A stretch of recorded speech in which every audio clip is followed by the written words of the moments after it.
Welcome to the Conquer Stress, Depression, and Anxiety podcast with Dr. Bob Acton, where he shares with you practical and well-researched strategies to help you be happy, resilient, and healthy.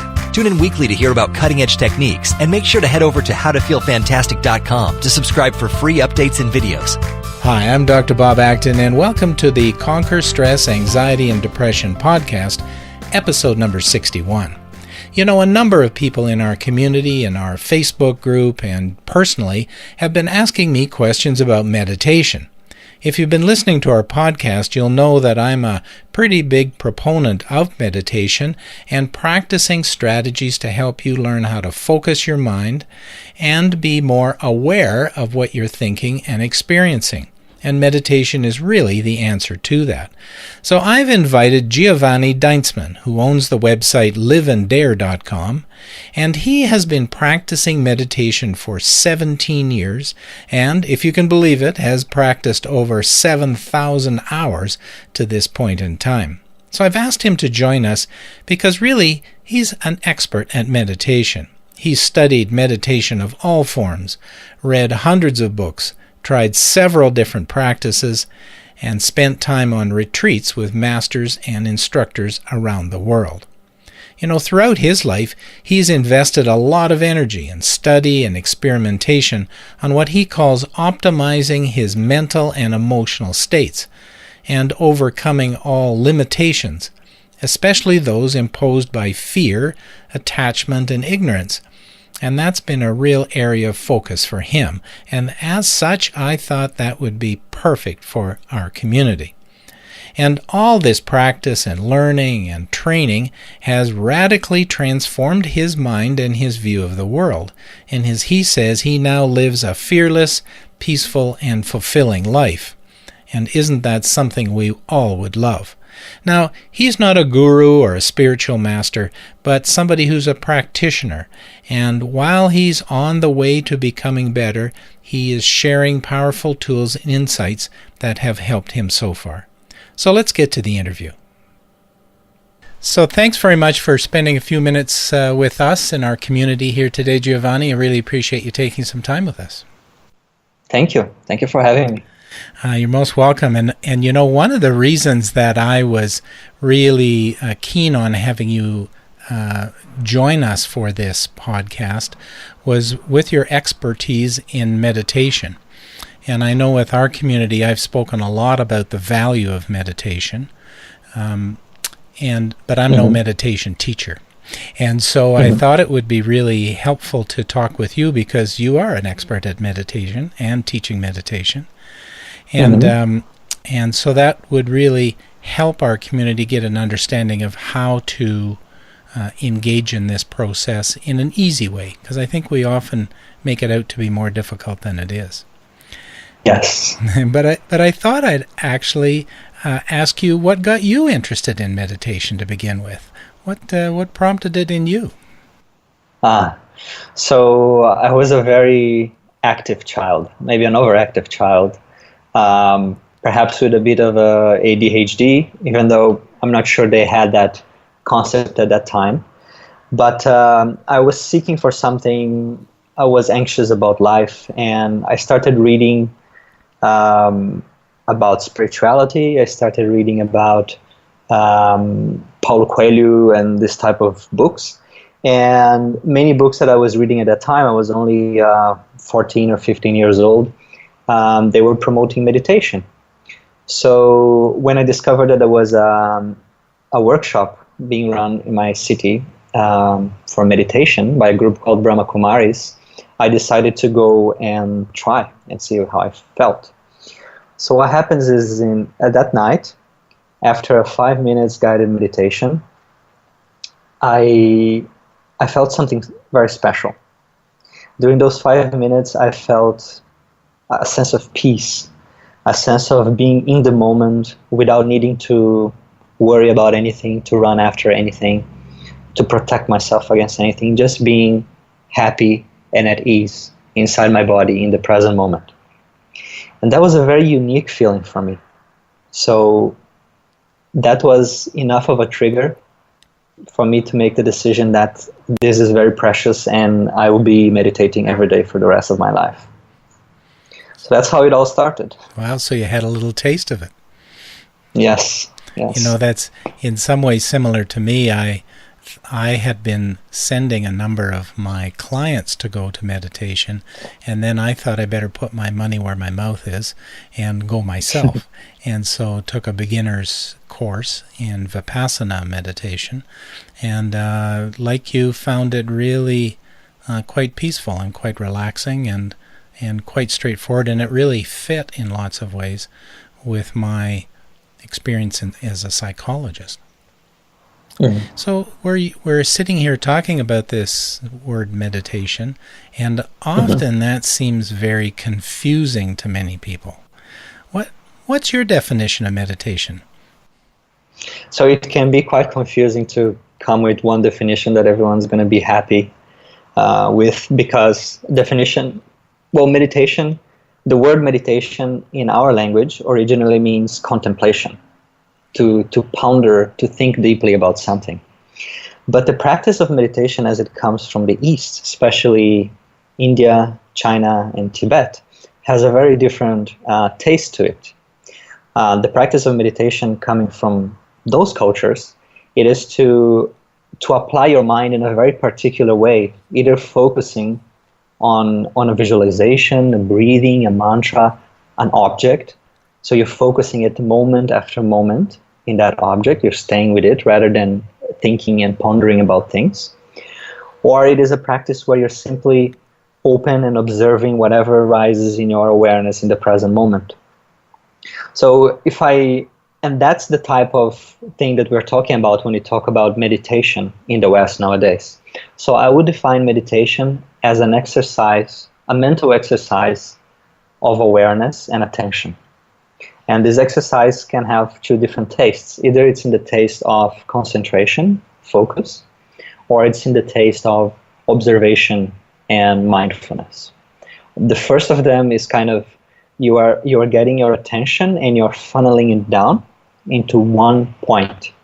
And that point can be your breath, it can be a visualization, it can be a feeling, like in the case of loving kindness meditation, it can be a candle, like candle gazing practice, but you are keeping your attention in the same point, moment after moment. And then all your mind kind of quiets down and remain focused rather than diffused. And the other taste of meditation is mindfulness, in which you are simply observing the sensations in the body, the thoughts in the mind, the feelings, memories, imaginations that come up, and you are noticing everything as it is, without focusing on anything in particular, without judging what comes up, without rejecting anything, just open and observing. So basically meditation is an exercise of attention, an exercise to master your attention, an exercise of awareness. That's how I would define it. It seems like that seems so simple, right? That I will practice just focusing on something in particular, on the one hand, or opening my mind to be aware in a non-judgmental way with what I'm experiencing. And yet, even though that sounds awfully simple, it is tough to do. What are some of the things that you think get in the way for people when they begin to try this? Well, our mind is trained in our society nowadays, especially. Our mind is trained to be scattered. It's trained to be distracted. In the past, there might have been an evolutionary advantage to having a mind that is constantly scanning the environment for potential threats. But in our modern life, having this type of mind just creates stress and fear and anxiety where there's no need to have one. Right? So, and with technology, with things being so fast-paced and us being overwhelmed with different tasks, pieces of information, pieces of entertainment, YouTube, Twitter, Facebook, news, it becomes very, very hard to have a mind that is composed, that is peaceful. So our life is actually training us to be more and more distracted. And our research is showing that our attention span is getting shorter as compared to a few decades ago. And I suspect it's going to get worse and worse. So at this point, meditation is almost a matter of survival. It's a matter of, I like to say, the survival of the focused. A matter those that are focused, those that can keep their attention on a certain task or on a certain goal for longer periods of time, they are the ones that are going to achieve things in their life. And those are the ones that are going to have a greater amount of mastery over their mind, over their thought process. And that's important even to apply the techniques of that your therapist may be teaching you. You need some minimum amount of self-awareness to be able to apply those techniques and to follow through. So I think meditation, it's becoming harder and harder, but also more and more needed. Mm-hmm. Yeah, there's lots of things you're talking about there that I'd like to touch on. One of them that you have mentioned is really some benefits of meditation. You've talked about having a focused mind and how helpful that can be. What do you think some of the benefits are of a meditation practice? And I guess, let me expand on that, because I think we can sit down and try to focus today, but if I don't get into a regular practice of it, then it's not going to work all that well. It's like going to the gym. I can go to the gym today to build my muscle strength, but if I don't go back and continue to do that, my muscles will lose any strength they've gained. And I often think of meditation as like going to the gym for your mind. And so if you could speak a little bit about the advantages of having a meditation practice, like where you're doing it regularly. Well, so meditating sporadically will have very few benefits. I mean, you will get the benefit that after you come out of that meditation session, you feel more relaxed, you feel more at ease, but that's basically it. It's a momentary benefit. Now, if you build a daily meditation practice of, let's say, 20 minutes, then your brain is actually going to start to change. The way you react to things, the way you think about things is going to start to change. You will notice after some time, maybe a few weeks of daily meditation, you will notice that things that triggered you to have an automatic reaction in the past, now there's a bit of space between what that person said and your reaction, between what happened and your anger or whatever emotion it is. So this space, this pause, is very precious because it allows us to act in life from design rather than by default. It allows us to make better choices. And sometimes that 1 second of pause is all you need so that you don't say something that can ruin a relationship or your career. So, and that is the type of thing that only with the daily meditation practice you will develop. If you just meditate once a week or whenever you feel too much stress, you're not going to actually change your way of your behavior. Right? So a daily meditation practice is essential for the real benefits it can give. Yeah, there's lots of research out there to show changes in brain chemistry and brain function even, but that does require a regular practice. And I guess you're saying that if you just do it once in a while, you get a short-term relaxation. If you do it on the longer term, you start to be able to respond to different events in your life versus react to different things in your life. In a way, if reaction is kind of a quick, impulsive thing that occurs for us, to respond, and we often have to respond to things, it gives us a moment to think and allow our brain to kick in. Yes, definitely. I would call that one of the superpowers of meditation, that ability to pause and to think, to act from your cognitive brain rather than your lizard brain or your mammalian brain that, they act based on the emotion of the moment. Yeah. So if that's a superpower of meditation, are there other superpowers? Yes. I would say that another of the superpowers of meditation is the ability to zoom out. So we often find ourselves in an emotional turmoil, or going down a rabbit hole of negative thinking, of self-loathing, or any type of self-talk that is not empowering, that is not serving us in any way. With the training of a daily meditation practice, we get this ability to zoom out from our thoughts. So rather than identifying ourselves with the thoughts, we see that we are not the thoughts. I was here before the thought of self-loathing came. I'm here while it is here, and I will be here after it disappears. I am the witnessing consciousness. I am the awareness, and all these thoughts, all these emotions, they are arising in me, staying for a while, and then dissolving, going on by themselves. Even if I want to hold on to a thought very tightly, it will go off by itself. So this ability to zoom out is a great freedom that meditation can give. And it means that fear can arise, negative thinking can arise, but then you have the ability to zoom out from it and take a different way of seeing things, take a different approach, a different action. Mm-hmm. So that people could be able to recognize they have a negative thought in their mind, or a fear emotional response in their body, but they don't have to jump into it. They don't have to connect with it or run with it in any way.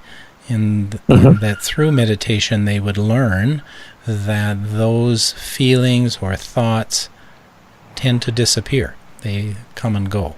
And that zooming out, as you call it, allows you to not be reactive to even your own thoughts or your own emotions, let alone somebody else's thoughts or words.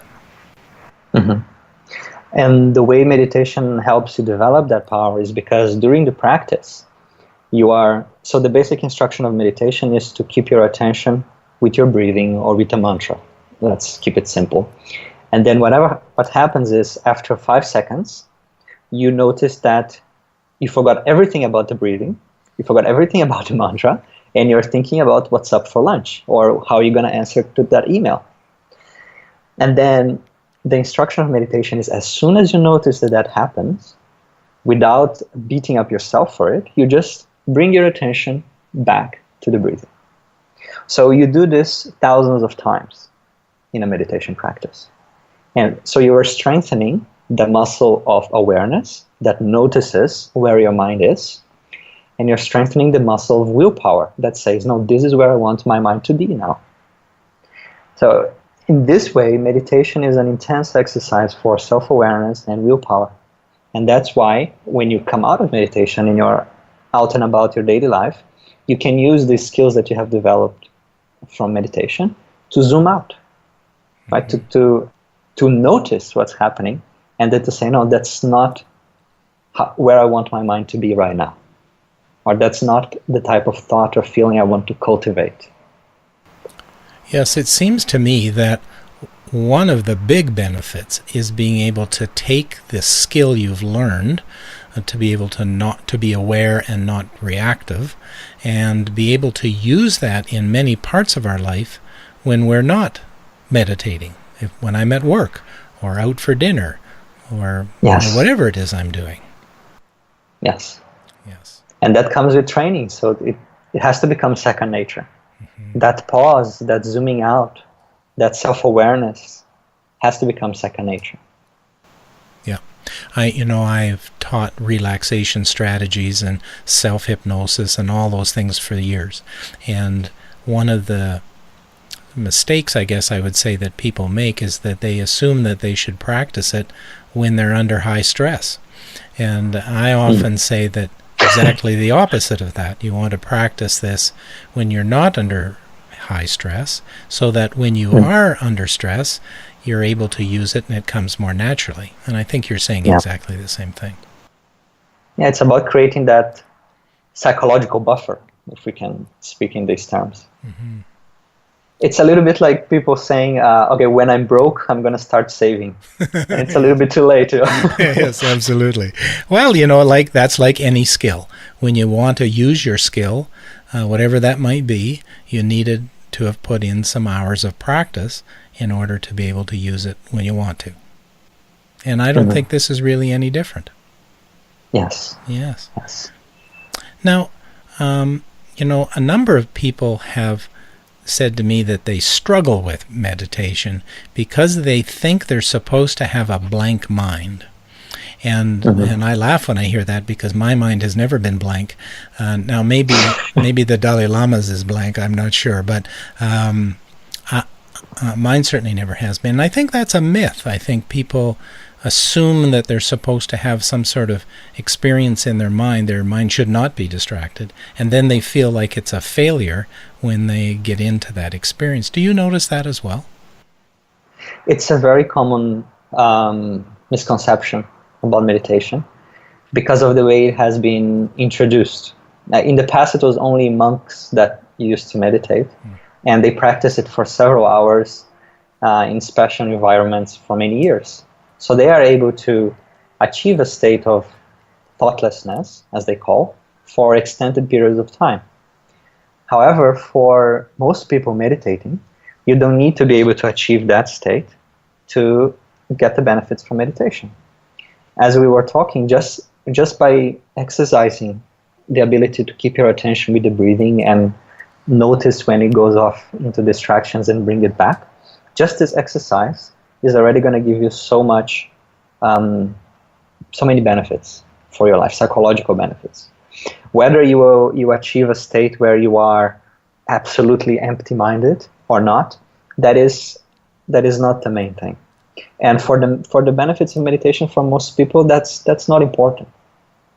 You will find that if you start practicing for a long period of time, and you put some intention in your practice, you will start experiencing some periods of thoughtlessness, maybe a few seconds, that there are absolutely no thoughts, and it's amazing. But it takes time, and it's not something that you should aim for, because otherwise the path towards meditation is going to be filled with frustration, and it doesn't need to be. Mm-hmm. Yeah, for sure. I know I've experienced that state myself a number of times, particularly when I'm in nature. And I find that when I'm in the bush, as I call it, I can experience that thoughtlessness state because I'm almost in rapture with nature.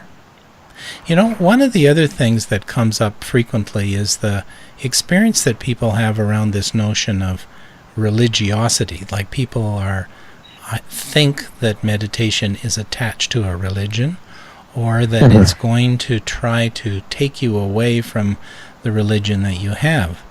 For example, I had a Christian family that I was doing some work with, and I was teaching their anxious son some meditation, and she was quite upset with me because it wasn't Christian meditation. So I wondered if you, not that what I was teaching was any kind of meditation, but she didn't think it was Christian meditation. She wanted me to teach him prayer. So I wondered if you could talk about that a little bit. Is there a religious component to meditation? Well, there are many layers in your question, but first I would like to say your breath is not Christian or Hindu or Buddhist. Your breath is your breath. It is human. It belongs to your body. So anyone can practice meditation by paying attention to the breathing. Or to get the example of mantra meditation, maybe a person that is Christian doesn't feel like repeating Om, the mantra Om, in their practice, but they can repeat Lord or Jesus or love or anything that they like. A person that is an atheist can repeat another word as a mantra. So traditionally, the reason why meditation was invented was to have spiritual experiences, was to achieve a spiritual insight or enlightenment or transformation. And that's the way meditation was taught for centuries.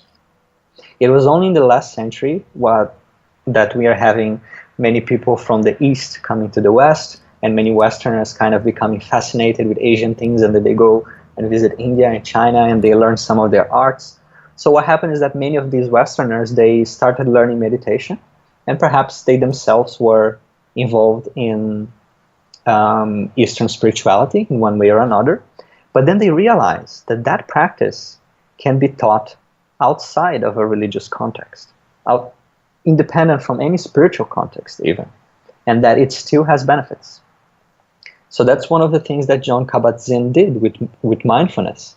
He took it away from the context of Buddhism because he realized that there is something about the bare bones of this practice, about the mechanics of this practice itself, that even if you don't believe in anything, if you just follow this procedure, you're going to have tremendous benefits for your health, your mind, your well-being. So to wrap things up, meditation comes from a spiritual context, but it can be practiced without any particular spiritual or religious inclination. It does not fight with your beliefs or your worldview. It doesn't need to. In any religion? Yes. Yes. Because really, the whole conversation we've had so far has been about attention and concentration and awareness. And we really haven't brought the spirit into the conversation. Yes. Very nice. Now, there are types of meditation that are spiritual by nature. Like if you're having a meditation where you're in communion with God, that is a religious type of meditation. But there's so many different ways of meditating. And if a person is religiously inclined, he can blend his own elements of spirituality in the meditation. Or he can just keep it as it is, as an exercise for your mind. Yeah.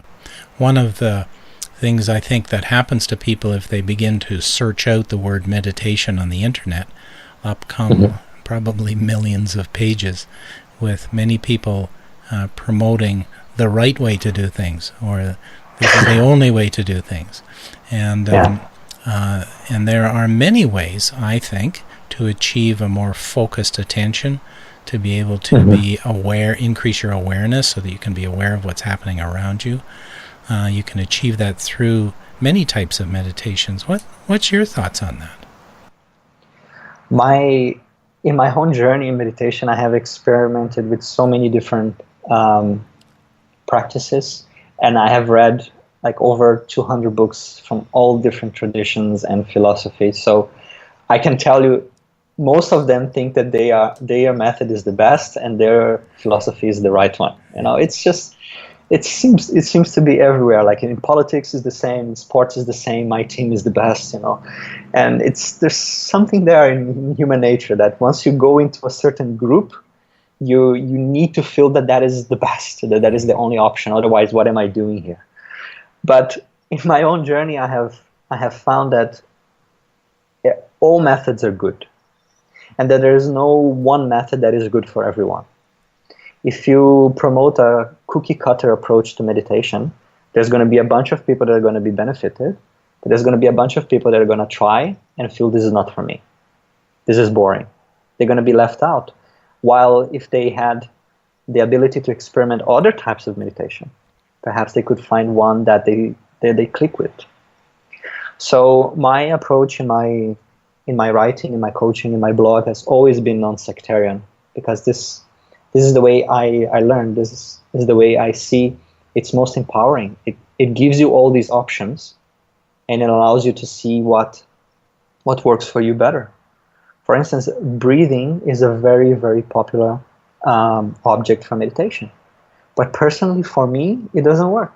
Even though I have done breathing meditation for 2.5 years, and okay, it does work, but other types of meditation for me work much better. So people need to have this knowledge about the different types of meditation and experiment until they find something that resonates with them. It really does need to work for you. Yes. And you see, some people are more visual by nature. Some people are more auditory. Some people are more in the body. So if you are more in the body, if you're more kinesthetic, maybe the sensations of breathing work very well. If you're more of an auditory person, maybe a meditation like mantra, where you're repeating a sound, that works better. If you are a visual person, maybe a meditation that works with visualization or candle gazing works better for you. So there's a lot that needs to be taken in account for choosing what is the ideal meditation for you. And it's okay for people to try things out, just as you've described. I've tried a number of different methods myself. Some I really like, some I don't like at all, and that's okay. Yes. Yeah. For sure. I'll end on a question about our community. So our community is a group of people who are suffering with anxiety and stress and depression. How do you see meditation benefiting people who struggle with those things? So there's a lot of scientific evidence demonstrating that meditation helps with those three things in particular. I would advise them to start a daily meditation practice very small, maybe 3 or 5 minutes, but to practice it every day and to observe how they feel before meditation, during, and after. And then they can see what meditation is doing for them in terms of managing stress, anxiety, and depression. For stress and anxiety, I would say breathing exercises from yoga called pranayama, they can also be very helpful, and they can be an easy way for you to start. But also any meditation that invites you to focus your attention again and again on the same object. If you find an object that your mind is particularly attracted to, that process becomes easier. And then what happens is, if you can stabilize your attention, if you can calm down your mind, your awareness to be focused on a single object, all of that other noise, all of that other anxiety, that other stress kind of cools down. And your mind actually, instead of becoming empty, because many people said, as you mentioned, that they think meditation is about emptying the mind becomes full. Your mind becomes full of the breath. Your mind becomes full of the mantra. Your mind becomes full of the loving kindness. And when your mind is 100% full with one object, it is empty of everything else, including your stress, including your anxiety. And then you have this ability to do the same in your daily life, to, as I said, to zoom out, to pause, zoom out, and bring something else. Put your attention on your awareness on something else. With depression, I would specifically recommend them to try different practices, because some practices may have no effect on that at all, and some practices may be very helpful. So for depression, a person is usually on a very low state of energy. So meditation practices that are more energizing, that you feel yourself more kind of refreshed and energized after, they're going to be likely more helpful for those struggling with depression. Mm-hmm. Thank you very much for spending time with us today, Giovanni. I really appreciate it. Now, if I know we're going to make some of your programs available to our community on our website, but I was wondering if you could tell people how they might get a hold of you if they're interested. I know you said you had a blog and so on, and would you mind sharing that? Sure. So the best way to get in touch is by visiting liveandthere.com. That's my blog about meditation, or you can just Google my name and you will find me there. And I keep publishing articles on this topic. I have a couple of courses on meditation, and also a newsletter where you receive weekly messages that can help you live a more conscious and fulfilling life. We will put your information on our website, so if people can't find it here, they can zip into our website at howtofeelfantastic.com and be able to find those links immediately there. I really appreciate you spending some time with us today and giving us some of your time and energy, and I'm sure our community will feel grateful for that as well. So thank you very much. Thank you, Bob. It was a pleasure. Thank you. Thanks for tuning in. We hope you found it helpful. You were just listening to the Conquer Stress, Depression, and Anxiety podcast. If you enjoyed the show, please leave a review here on iTunes, as that helps others find it quicker. And make sure to head over to howtofeelfantastic.com to subscribe to receive free updates.